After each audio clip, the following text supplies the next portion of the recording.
They told him he was too small, too weak, too fragile to survive at the top level of football. Some even said he'd never make it past the youth academy.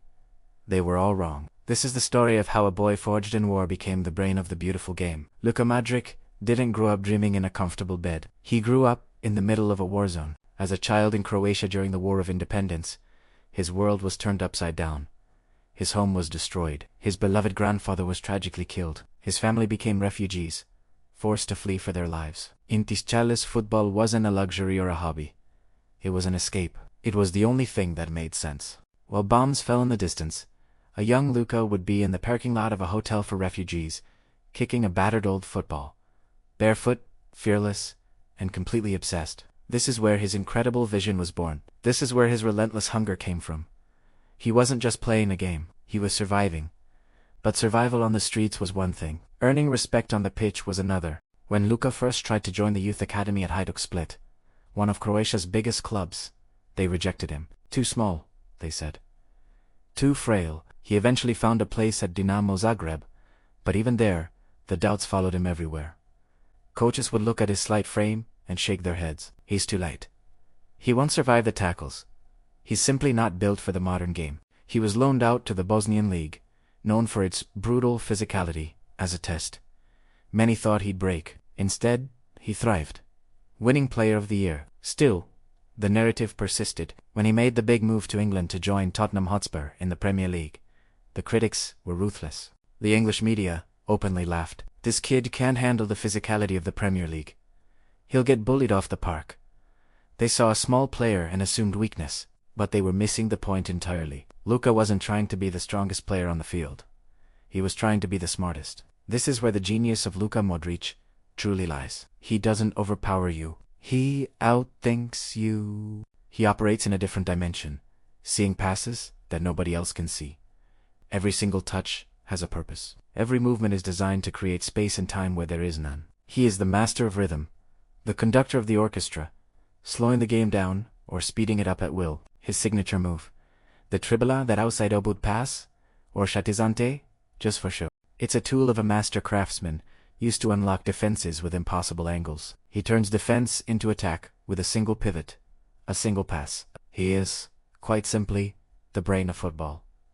But even brains need time to be understood. When he finally secured his dream move to Real Madrid in 2012, the start was a nightmare. The team was struggling, and he found it difficult to fit in. At the end of his first season, a poll by the Spanish newspaper Marca saw fans vote him the worst signing of the year. Let that sink in for a moment. The man who would go on to define an era of football was initially labeled a failure, the worst signing. How do you respond to that kind of public humiliation? Some players would lash out in the media, others might crumble under the pressure.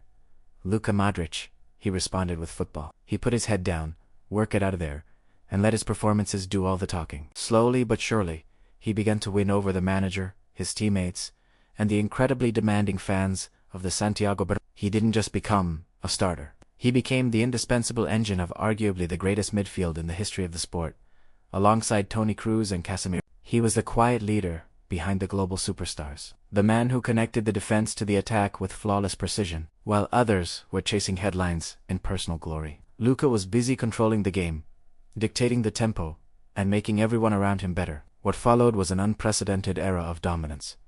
Champions League after Champions League, 4 in 5 years. Epic finals, impossible comebacks, and magical nights that will be etched in football history forever. And at the heart of it all, there was Luka, pulling the strings. For a decade, the world of football was dominated by two titans, Lionel Messi and Cristiano Ronaldo. Their rivalry defined an era, and the most prestigious individual award, the Ballon d'Or, became their personal property. For 10 straight years, one of them took it home. It seemed impossible for anyone else to even get close. And then, in 2018, Luka Modrić broke the system. After leading Croatia to a historic World Cup final and winning yet another Champions League with Real Madrid, he was crowned the best player in the world. He won the Ballon d'Or, not with an incredible number of goals, not with flashy tricks, or a huge social media presence. He won it with pure football intelligence, with unwavering resilience, and with a level of consistency that was simply undeniable. The image of this man, former refugee,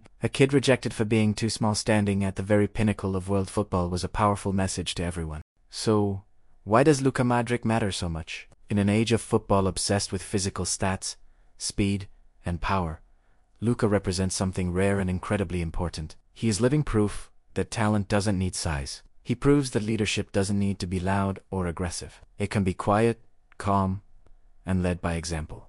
And he proves that true greatness doesn't need hype or marketing. It just needs a ball and a brain. He showed the entire world that, in the end, football IQ beats almost everything else. They doubted his body. They underestimated his spirit. They ignored his mind.